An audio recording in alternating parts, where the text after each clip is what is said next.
जनता आवाज news channel, आवाज जागरूक जनतेचा। संगमनेर तालुक्यातील घारगाव येथे प्राचार्य विश्वनाथ एकनाथ आहेर यांच्या सहस्त्र चंद्रदर्शन सोहळा आणि त्यांच्या जीवन प्रवासावरील आत्मचरित्र प्रकाशन सोहळा आयोजित करण्यात आला होता।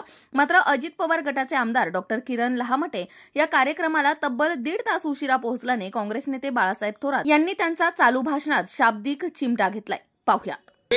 तरी नेतृत्व असणार या आमदार साहेब या फार लवकर आले तुम्ही या।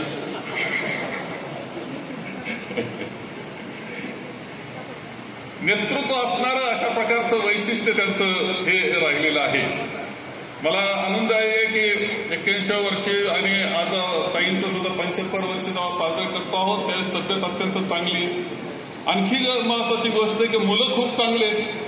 या कार्यक्रमाला काँग्रेसचे माजी मंत्री बाळासाहेब थोरात, शिर्डीचे खासदार भाऊसाहेब वागचौरे, माजी आमदार डॉक्टर सुधीर तांबे, प्रसिद्ध कवी, वात्र टीकाकार रामदास फुटाणे, विघ्नहर कारखान्याचे चेअरमन सत्यशील शेरकर आणि इतर अनेक मान्यवर उपस्थित होते।